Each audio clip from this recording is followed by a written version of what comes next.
الحمد لله رب العالمين والعاقبة للمتقين والصلاة والسلام على سيد الأنبياء والمرسلين أما بعد.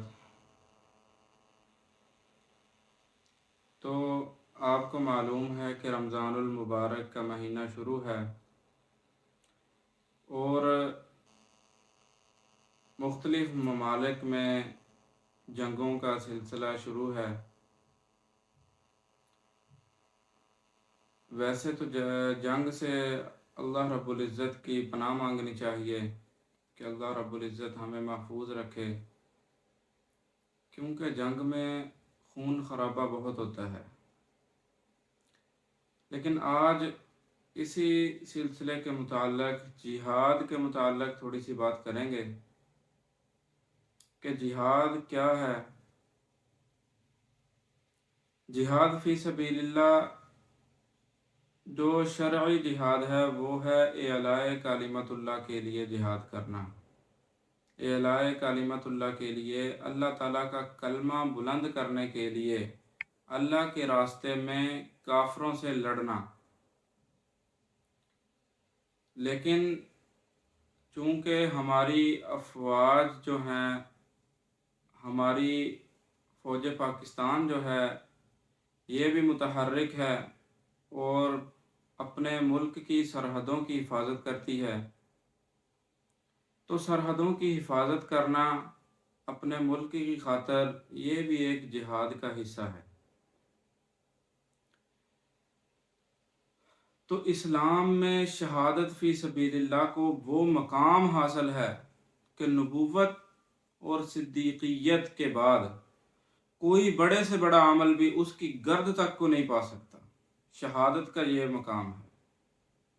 اسلام کے مثالی دور میں اسلام اور مسلمانوں کو جو ترقی نصیب ہوئی وہ ان شہداء کی جان نثاری اور جاں بازی کا فیض تھا جنہوں نے اللہ رب العزت کی خوشنودی اور کلمہ اسلام کی سربلندی کے لیے اپنے خون سے اسلام کے سدا بہار چمن کو سیراب کیا.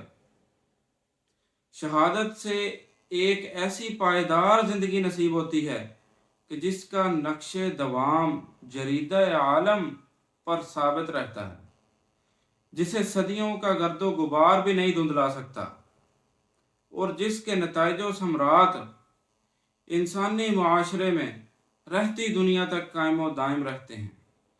کتاب اللہ کی آیات اور رسول اللہ صلی اللہ علیہ وسلم کی احادیث میں شہادت اور شہید کے اس قدر فضائل بیان ہوئے ہیں کہ عقل حیران رہ جاتی ہے اور شک و شبہ کی ادنا سی بھی گنجائش باقی نہیں رہتی. حق تعالیٰ کا ارشاد ہے ان اللہ اشتری من المؤمنین انفسهم واموالهم بان لهم الجنہ یقاتلون فی سبیل اللہ فیقتلون ویقتلون وعدا علیہ حقا فی التوراة والانجیل والقرآن ومن اوفى بعہدہ من اللہ فاستبشروا ببیعکم الذی بایعتم بہ وذلک هو الفوز العظیم. اللہ رب العزت فرماتے ہیں کہ اللہ تعالیٰ نے بلا شبہ مسلمانوں کی جانوں کو اور ان کے مالوں کو اس بات کے عوض میں خرید لیا کہ ان کو جنت ملے گی. وہ لوگ اللہ تعالیٰ کی راہ میں لڑتے ہیں جس میں وہ قتل کرتے ہیں اور قتل کیے بھی جاتے ہیں. اس پر سچا وعدہ کیا گیا ہے تورات میں اور انجیل میں اور قرآن میں، اور اللہ سے زیادہ اپنے عہد کو کون پورا کرنے والا ہے. تم لوگ اپنی اس بے پر جس کا معاملہ تم نے ٹھہرایا ہے خوشی مناؤ، اور یہ ہی بڑی کامیابی ہے. سبحان اللہ. دیکھیں اللہ رب العزت نے کیا ارشاد فرمایا کہ شہادت اور جہاد کی اس سے بہتر ترغیب کہیں اور ہو ہی نہیں سکتی. اللہ رب العزت خود بنفس نفیس بندوں کی جان و مال کا خریدار ہے، حالانکہ وہ خود بندوں کی جان و مال کا مالک بھی ہے، ان کو رزق دینے والا بھی ہے. پھر بھی اللہ رب العزت خود ہی ان کے جان و مال کو خرید رہے ہیں. کس کے بدلے؟ جنت کے بدلے. اس کی قیمت کتنی اونچی اور کتنی گراں رکھی گئی ہے کہ جنت ملے گی. پھر فرمایا گیا کہ یہ سودا کچا نہیں ہے کہ اس میں فسخ کا احتمال ہو.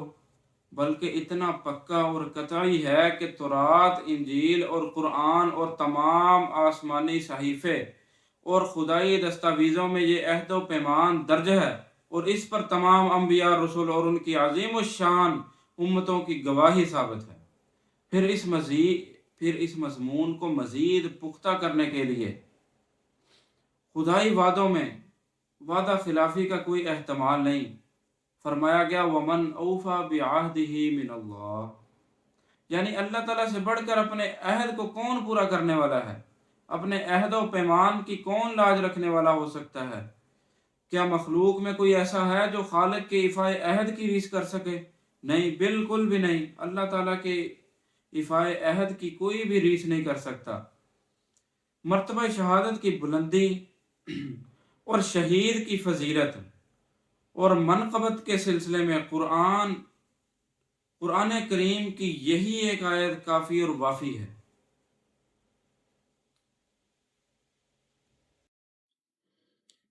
امام طبری رحمۃ اللہ علیہ، عبد بن حمید اور ابن ابی حاتم نے حضرت جابر رضی اللہ عنہ سے روایت کیا کہ جب یہ آیت نازل ہوئی تو لوگوں نے مسجد میں اللہ اکبر کا نعرہ لگایا، اور ایک انصاری صحابی بول اٹھے کہ واہ واہ، کیسی عمدہ بیع ہے اور کیسا سود مند سودا ہے، کہ واللہ ہم اسے کبھی فسخ نہیں کریں گے اور نہ ہی اس کو فسخ ہونے دیں گے۔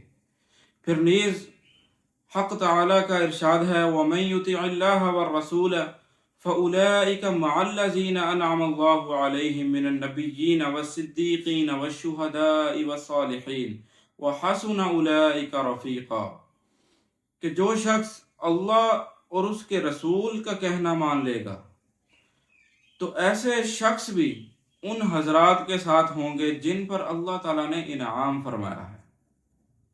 سورہ فاتحہ میں اللہ رب العزت فرماتے ہیں، ہمیں اس چیز کی تعلیم دیتے ہیں کہ ہم دعا کریں کہ ہمیں اللہ ان لوگوں کے راستے پر چلائے جن پر اللہ تعالیٰ نے انعام کیا ہے، اور وہ جن لوگوں پر اللہ رب العزت نے انعام کیا ہے اس انعام کا ذکر اللہ رب العزت اس آیت مبارکہ میں فرماتے ہیں کہ وہ کون لوگ ہیں۔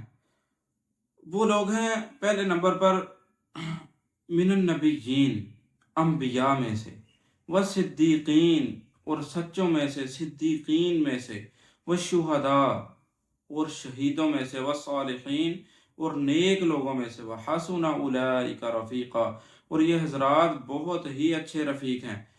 تو یہ دیکھیں اس آیت میں اللہ رب العزت نے شہداء کو انبیاء اور صدیقین کے ساتھ شمار فرمایا ہے،